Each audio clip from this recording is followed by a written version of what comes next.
महाराष्ट्र विधानसभा निवडणुकांचं बिगुल वाजलेलं आहे। 20 नोव्हेंबरला मतदान तर 23 नोव्हेंबरला निकाल लागणार आहे आणि यामुळे महाराष्ट्रात एकाच टप्प्यात निवडणुका लागणार हे आता स्पष्ट झालेलं आहे आणि या सगळ्या निवडणुकीकडे साऱ्या देशाचं लक्ष असेल कारण ही निवडणूक आहे महाराष्ट्राची।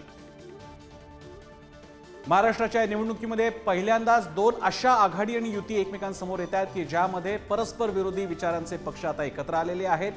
एकाच नावाचे दोन पक्ष दोन्ही आघाड्यांमध्ये आहेत अशी एक वेगळीच निवडणूक यावेळी कधी नव्हे ती पाहायला मिळणार आहे। काँग्रेस, राष्ट्रवादी, शिवसेना, महाविकास आघाडी, भाजप, राष्ट्रवादी, शिवसेना, महायुती असा हा मतसंग्राम पाहायला मिळणार आहे आणि त्यामध्ये पणाला लागणार आहे 288 मतदारसंघातले हजारो उमेदवार। हजारो हा शब्द यासाठी त्याचं कारण यावेळी कदाचित शेकडो अपक्ष असण्याची शक्यता आहे आणि त्याच्या जोडीला या महाविकास आघाडीचे प्रत्येकी उमेदवार तर असणारच आहेत, त्यामुळे 500 पेक्षा वर आमदार तर उमेदवार तर इथेच निश्चित होतात।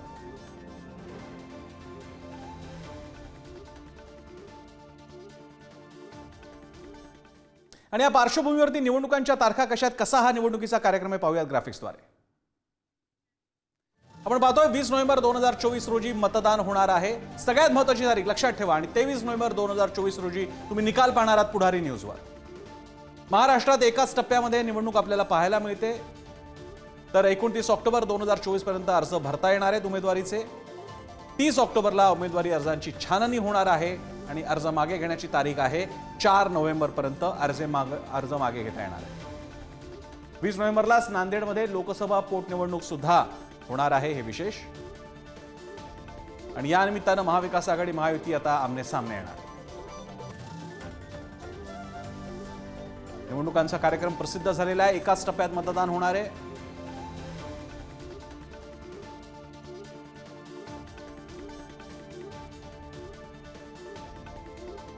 आणि आता आपण पाहूयात की कशा प्रकारे 2019चं चित्र होतं जेव्हा पक्ष फुटले नव्हते, महाविकास आघाडी महायुती तयार झाली नव्हती। कसं चित्र होतं पुन्हा एकदा ग्राफिक्सद्वारे पाहूयात। कसं होतं चित्र 2019ला आपण बघूयात की कशा प्रकारे हे चित्र होतं। भाजप 105 जागांचा सगळ्यात मोठा पक्ष, शिवसेना म्हणजे एकीकृत शिवसेना 56, एकत्र राष्ट्रवादी 54, काँग्रेस 44 आणि इतर 29 अशा प्रकारे 288 जागा होत्या, ज्यापैकी नंतर शिवसेना आणि 2 शिवसेना झाल्या, 2 राष्ट्रवादी झाल्या। भाजप तेव्हा सर्वाधिक जागा असलेला 105 अशा जागा असलेला पक्ष होता आणि मुख्यमंत्री तेव्हा पूर्ण होणार या मुद्द्यावरनं शिवसेना बाहेर पडली युतीतून आणि पुढे जो झाला तो सगळा इतिहास आहे। यानंतर फुटीनंतर काय झाले ते बघूयात। भाजप 105 जागा, शिंदेंची शिवसेना 41 आमदार शिंदेंकडे राहिले, ठाकरेंची शिवसेना 15 आमदार, अजित पवारांची राष्ट्रवादी 42 आमदार, शरद पवारांची राष्ट्रवादी 12 आमदार, काँग्रेस 38 आणि इतर 35 अशा प्रकारे सध्या स्थिती आहे। एकूण बलाबल 288।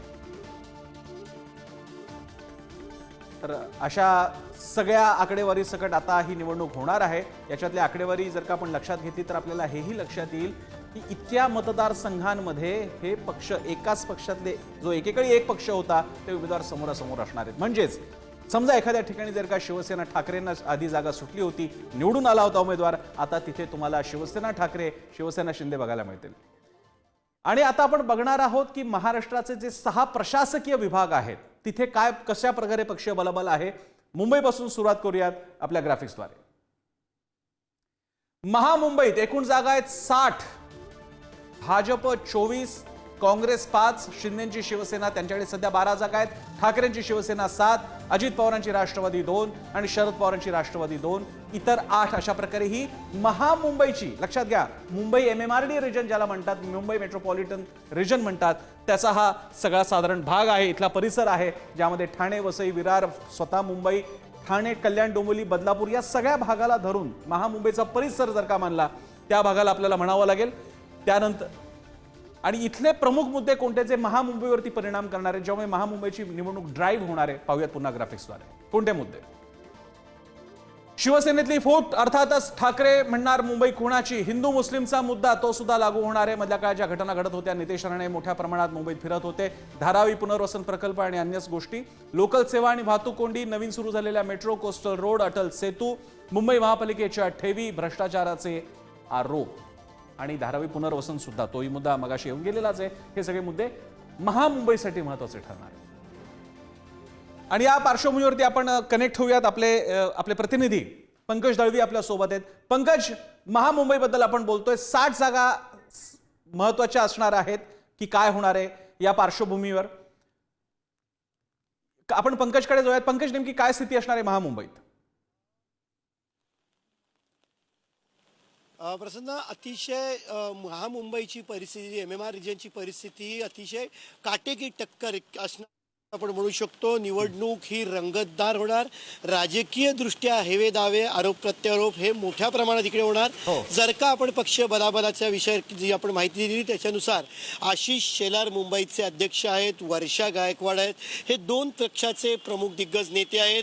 उद्धव ठाकरे आणि एकनाथ शिंदे यांनी मुंबई कोणाची, मुंबई ठाणे कोणाचं, या सगळ्यावरनं त्यांच्यासाठी ही वर्चस्वाची लढाई असणार आहे. मुंबईमध्ये, महाराष्ट्रामध्ये पक्ष वेगळे झाले, पक्षाचे तुकडे झाले आणि त्याच्यानंतरची पहिली येणारी ही विधानसभा निवडणूक आहे. त्यामुळे स्वाभाविक आजच्या याच्यामध्ये दंड थोपटून की कोण नक्की मुंबईवरती राज्य करणार, कोण MMR रिजनवरती राज्य करणार, कुठला पक्ष इकडे मजबूत असणार आहे, याच्यासाठी चढाओढ निश्चित जी आहे ती असणार आहे. आत्ताच्या वेळेला याची जी समीकरणं आहेत प्रसन्न, ती अत्यंत वेगळी आहेत. कारण गेल्या 19च्या निवडणुकीत समीकरणं आणि संदर्भ हे वेगळे होते. दोन पक्षाचे 4 पक्ष झालेले आहेत. त्यामुळे अनेक ठिकाणी लढाई जी आहे ती उद्धव ठाकरेंची शिवसेना विरुद्ध एकनाथ शिंदे यांची शिवसेना जी आहे अशी होणार आहे. त्याच्यातले मुंबईतले प्रमुख मतदारसंघ जर का आपण बघितलं तर मागाटणे आहे, दिंडोशी आहे, त्याच्यानंतर भायखळा आहे. या मतदारसंघामध्ये नक्की जी चुरस आहे ती होईल एकनाथ शिंदे यांच्या शिवसेनेमध्ये आणि उद्धव ठाकरे यांच्या शिवसेनेमध्ये. दुसरा प्रश्न जो आहे तो इकडचा जे निवडणूक आहे ही अस्मितेच्या प्रश्नावरती यावेळी लढली जाणार आहे असं स्पष्टपणे दिसतं. याच्यामध्ये मगाशी तुझा उल्लेख केलास तो धारावीचा विषय आहे. धारावीच्या विषयावरून मुंबईकर, तिकडचे स्थानिक आणि त्यांच्या भूमिपुत्रांचा विषय, मुंबईची जुनी एक वस्ती असलेली ती वस्ती. पंकज, तुम्ही थोडंसं आपल्यासोबत राहाच. आपण आपल्यासोबत आता आहेत शशिकांत सावंत, पुढारी न्यूजचे ठाणे आवृत्तीचे निवासी संपादक आहेत. शशिकांतजी, स्वागत आहे आपलं. आपण मुंबईचा आढावा तर पंकजकडनं जाणून घेत होतो, पण मात्र हा ठाण्याचा पट्टा, मुख्यमंत्र्यांचा भाग, तिथे परिस्थिती कशी असणार आहे, कशा प्रकारे विश्लेषण करा? ठाणे आवृत्तीचे निवासी संपादक आहेत. स्वागत आहे आपलं. आपण मुंबईचा आढावा तर पंकजकडनं जाणून घेत होतो, पण मात्र हा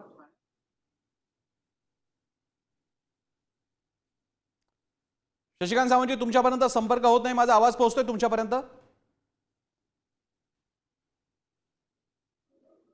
हॅलो, शशिकांत सावंत यांच्याशी संपर्क होत नाही. पुन्हा एकदा पंकजकडे जाऊयात. पंकज, ठाण्यासह आपण जरा अंदाज घेऊया. 60 जागांच्या तुलनेत एक, मला आपण ज्याला मॅक्रो अनालिसिस म्हणतो, वरून बघताना कसं वाटतं? 60 जागांपैकी पारडं कोणाचं जड वाटतंय, वारा कोणाच्या बाजूने असं वाटतंय?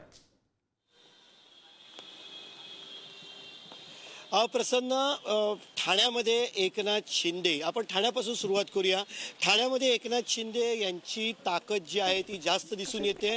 कारण लोकसभा निवडणूक असेल, कारण ठाण्यातले जे 2 खासदार आहेत तेही एकनाथ शिंदे यांच्या शिवसेनेचे आहेत. अर्थात लोकसभेचा संदर्भ आणि विधानसभेचा संदर्भ हे 2 वेगळे असतात.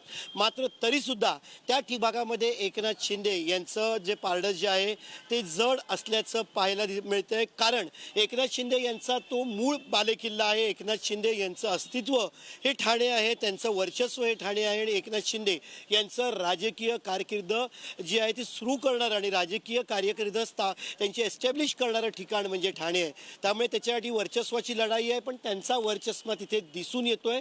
आपण मुंबईकडे जर का आलो तर मुंबईच्या दिशेनं आल्यानंतर मुंबई उपनगरामध्ये आपण पश्चिम उपनगरांचा जर का भाग बघितला तर तिथे उद्धव ठाकरेंची शिवसेना आणि एकनाथ शिंदे यांची शिवसेना याच्यामध्ये काटेकी टक्कर आहे. पश्चिम उपनगरामध्ये आधी उद्धव ठाकरे यांच्या शिवसेनेचं वर्चस्व होतं, शिवसेनेचे आमदार अधिक होते. मात्र जेव्हा 2 पक्ष वेगळे झाले तेव्हा ते आमदार शिवसेनेतून, उद्धव ठाकरेंच्या शिवसेनेतून एकनाथ शिंदे यांच्या शिवसेनेत गेले. तिकडचे अनेक नगरसेवक, प्रसन्न, आपण खासदार, त्याच्यानंतर आमदार आणि आमदार नंतर नगरसेवक, हे अगदी मायक्रो लेवलला आपण जे आहे ते पुढे जातो. म्हणजेच एक खासदार, त्याच्यामागे 6 आमदार आणि एका आमदारामागे 6 नगरसेवक, हे नॉर्मली गणित असतं. हे गणित पुन्हा एकदा थांबवतोय ठाण्यासाठी. पुन्हा एकदा जाऊया शशिकांत सावंत यांच्याकडे. शशिकांतजी, तुम्ही सांगा, ठाणे आणि बाजूचा सगळा पट्टा आहे, आपण बदलापूर सुद्धा त्या तुलनेने घेऊया. मोठी घटना घडली होती बदलापूरमध्ये, त्या पार्श्वभूमीवरती कसं विश्लेषण कराल मुंबईच्या बाहेरचा पण मुंबईच्या प्रभाव क्षेत्रातला मुख्यमंत्र्यांचा परिसर?